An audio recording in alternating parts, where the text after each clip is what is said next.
मध्य प्रदेश में बीजेपी ने clean sweep किया है। सभी 29 सीटों पर बीजेपी ने कमल खिलाया है। इंदौर में सबसे बड़ी जीत हुई है, जिसमें बीजेपी की का जोश हाई है। हमारे सहयोगी मनोज मनु ने मुख्यमंत्री मोहन यादव से एक्सक्लूसिव बातचीत ही सुनी। नमस्कार, मैं हूं मनोज मनु। आप देख रहे हैं इंडिया न्यूज और न्यूज एक्स।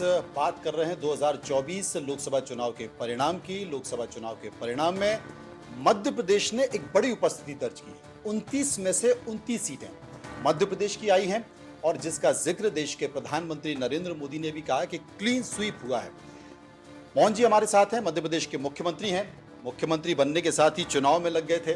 काम उस तरीके से कर नहीं पाए, बावजूद इसके सरकार भी चली और चुनाव भी चला और परचम ले रहा है। मोहन जी, ये कमाल कैसे हुआ? पहले 28 थी, अब 29। देखिए, ये भारतीय जनता पार्टी के अपने काम करने की पद्धति भी है और मैं मान के चलता हूँ कि यशस्वी प्रधानमंत्री श्रीमान नरेंद्र मोदी जी के नेतृत्व में हमने सबने जो इस ढंग से काम किया है, जनता भरोसा भी करती है। जैसे हमने मोदी जी ने कहा था एमपी के मन में मोदी, मोदी के मन में एमपी, उन स्लोगन से हमारी सरकार बनी थी। बाद में मोदी जी की स्वयं की सरकार को लेकर के हम जनता के बीच में गए तो सरकार ने कई कदम उठाए, जिन कदमों के आधार पर जनता का विश्वास जीता, प्रशासनिक कसावट आई, कई योजनाओं को लेके चले और जो योजना चल रही थी किसी योजना को बंद भी नहीं किया। बहुत सारे कारण थे और एकजुटता के साथ हमने सभी अपने प्रदेश के नेताओं को साथ में लिया, संगठन को साथ लिया, सरकार की अच्छाइयों को लिया और प्रारंभिक तरीके से हमने डे फर्स्ट से जो चुनाव में विधानसभा में कमिटमेंट किए थे वो हमने उसके लिए पर्याप्त धनराशि दे करके विधायकों को और सांसदों को उसके आवंटन से जनता का विश्वास कायम करने का प्रयास किया कि हम जो कह रहे हैं वो करके दिखा। मतलब उत्तर प्रदेश से तो बड़ा नुकसान हो गया। अगर मध्य प्रदेश में भी थोड़ा सा हो जाता तो बड़ी घटना हो जाती। मुझे लगता है जिस तरीके से आप आए हैं दिल्ली और नरेंद्र मोदी एक बार फिर से शपथ लेने जा रहे हैं, विधायक दल संसदीय दल की बैठक है, ये नहीं हो पाती।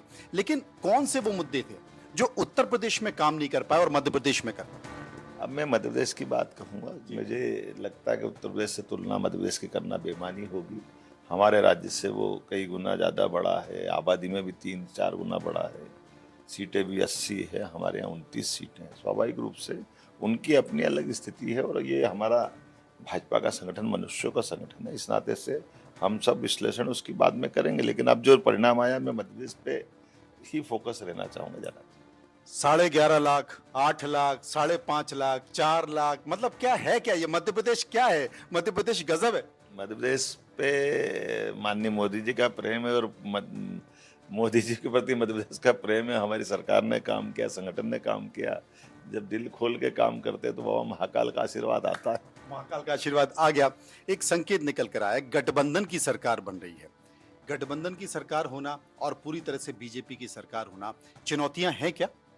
मैं नहीं समझता कोई चुनौती है, क्योंकि क्या है, ये तय है कि भाजपा को गठबंधन के आधार पर माननीय स्वर्गीय अटल बिहारी वाजपेयी जी के समय से अनुभव है। जो हम कहते हैं वो करके दिखाते हैं, इसलिए माननीय मोदी जी भी बहुत अच्छे से चलाएंगे और थम्पिंग मेजोरिटी तो हमारी है। उसमें भी अब जो हमने पिछली बार माननीय मोदी जी ने निभाया था, जब हमारी मेजोरिटी क्लियर कट थी, तब भी हमने गठबंधन के धर्म को निभाते हुए बाकियों को मंत्री बनाकर रखा था। स्वाभाविक रूप से हम अपनी विश्वसनीयता पर कायम है और माननीय मोदी जी ने 10 साल में काम का ऐसा विश्वास बनाया है कि हर कोई सहयोगी को भी इसका लाभ मिलेगा। ये निश्चित रूप से सरकार अब कई मामलों में बहुत अलग प्रकार की और बहुत अच्छे ढंग की भूमिका निभाएगी। अमित जी ने एक संकेत दिया था कि ऐसे मंत्री जिनके क्षेत्रों में अच्छा परफॉर्मेंस नहीं होगा उनके बारे में पार्टी विचार करेगी। कई मंत्री हैं उनके क्षेत्र में अच्छा परफॉर्मेंस नहीं हुआ, क्या वाकई कुछ विचार किया जाएगा?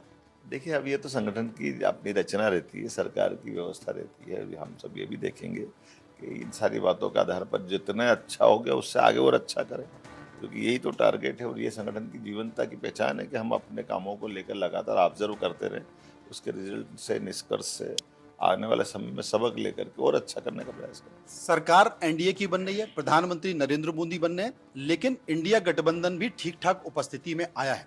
अब एक नया आरोप राहुल गांधी लगा रहे हैं। वो कहने के साथ शेयर बाजार में बड़ा घोटाला हो गया, जानबूझ के ऊपर करने की कोशिश की। क्या है ये आरोप? एक हिंदी में मुहावरा है, नाच न जाने आंगन टेढ़ा। अब ये फेल हो गए तो स्वाभाविक रूप से इनको कपड़े फाड़ना है, इससे ज़्यादा कुछ नहीं। मध्य प्रदेश मंत्रिमंडल से कितने लोग लिए जाएंगे, कोशिश होगी आपकी कि ज्यादा से ज्यादा लोग लिए जाएं? देखिए, ये सब सर्वाधिकार माननीय प्रधानमंत्री जी का है, हमारे राष्ट्रीय अध्यक्ष जी का है, पार्लियामेंट्री बोर्ड का है। ये जो निर्णय करेंगे हम उसके साथ खड़े हैं। बहुत बहुत शुक्रिया मोहन यादव जी, जिन्होंने वाकई बहुत बेहतर प्रदर्शन किया है मध्य प्रदेश में। उम्मीद नहीं थी, बाहर के लोगों को भी अंदर के लोगों को भी इंतजार भी किया जा रहा था, लेकिन महाकाल की कृपा, मध्य प्रदेश की जनता का प्यार, लाडली बहनों ने भी भरोसा जताया है कि मोहन है तो मुमकिन है। फिलहाल